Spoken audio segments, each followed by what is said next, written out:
Hi friends, ఈ ప్రపంచంలో మనిషి వెతికేది ఒక్కటే, శాంతి.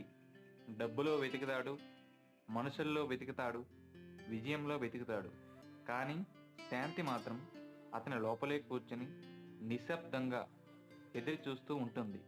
ఈ నిజాన్ని 2000 సంవత్సరాల క్రితమే ఒక మనిషి చెప్పాడు. ఆయనే బుద్ధుడు. ఈరోజు బుద్ధుడు చెప్పిన 5 కథలు నీ జీవితాన్ని మార్చకపోవచ్చు, కానీ నీ ఆలోచించే విధానాన్ని మాత్రం ఖచ్చితంగా కదిలిస్తాయి. కథ నెంబర్ 1, కోపం అనే బహుమతి. ఒకరోజు ఒక అహంకారంతో నిండిన వ్యక్తి బుద్ధుడి దగ్గరికి వచ్చాడు. అతను బుద్ధుడిని అవమానించాడు, తిట్టాడు, చిన్న చూపు చూశాడు. బుద్ధుడు మాత్రం ఏమీ మాట్లాడలేదు. నిశ్శబ్దంగా, శాంతిగా. చివరి వరకు ఆ వ్యక్తి అడిగాడు, నేను ఎంత చెప్పినా నీకు కోపం ఎందుకు రావడం లేదు? బుద్ధుడు అడిగాడు, ఎవరైనా నీకు బహుమతి ఇస్తే నువ్వు తీసుకోకపోతే ఆ బహుమతి ఎవరిది? ఆ వ్యక్తి ఆలోచించాడు.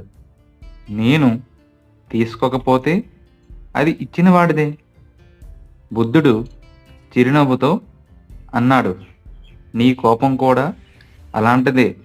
నువ్వు తీసుకుంటే నీ మనసు కాలుతుంది, వదిలేస్తే అది వాళ్ళ దగ్గరే మిగిలిపోతుంది. లోతైన అర్థం, నీ శాంతిని ఎవరికీ ఉచితంగా ఇవ్వకు. కథ నెంబర్ 2, కోరికల అగ్ని. ఒక గొప్ప రాజు బుద్ధుడిని అడిగాడు, నాకు అన్నీ ఉన్నాయి కానీ సంతోషం లేదు, ఎందుకు? బుద్ధుడు ఒక దీపాన్ని చూపించాడు. ఈ దీపం వెలిగిస్తుంది, కానీ నూనె ఎక్కువైతే పొగ పెరుగుతుంది. కోరికలు కూడా అలాంటివే. అవసరానికి మించి కోరుకుంటే శాంతి కాలిపోతుంది. రాజు మౌనంగా నిలిచిపోయాడు. బుద్ధుడు కొనసాగించాడు, సంతోషం అనేది పొందడంలో కాదు, చాలు అనడంలో ఉంది. నీ జీవితం కాలిపోతుంటే ఇంధనం నువ్వే వేస్తున్నావేమో ఆలోచించు. కథ నెంబర్ 3, కట్టెలు లేని జైలు.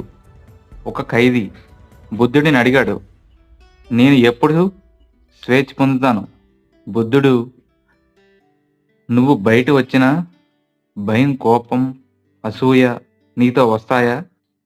ఖైదీ మౌనంగా ఉన్నాడు. అప్పుడు, నీ జైలు గోడలు కాదు, నీ మనసే జైలు. లోతైన నిజం, మనసు బంధించబడితే బయట స్వేచ్ఛ అర్థం లేనిదే. కథ నెంబర్ 4, మౌనం యొక్క శక్తి. ఒక శిష్యుడు అడిగాడు, సత్యం ఏమిటి? బుద్ధుడు ఏమీ చెప్పలేదు. మౌనం. కొంతసేపటికి శిష్యుడు కోపంగా వెళ్ళిపోయాడు. బుద్ధుడు అన్నాడు, అర్థం చేసుకునే మనసుకు మౌనం సరిపోతుంది. ప్రతి శబ్దం జ్ఞానం కాదు, ప్రతి మౌనం ఖాళీ కాదు. కథ నెంబర్ 5, నేడు జీవించు. ఒక మనిషి అడిగాడు, సంతోషం ఎప్పుడు వస్తుంది? బుద్ధుడు అడిగాడు, నువ్వు నేడు జీవిస్తున్నావా? నిన్న పశ్చాత్తాపం, రేపు భయం, నేడు ఎక్కడ? ఆ మనిషి తల వంచాడు. జీవితం రేపు కాదు, ఈ క్షణమే. బుద్ధుడి చివరి మాట, నీ జీవితాన్ని బాధించేది సమస్యలు కాదు, వాటిపై నువ్వు చేసి అవసరం లేని ఆలోచనలు.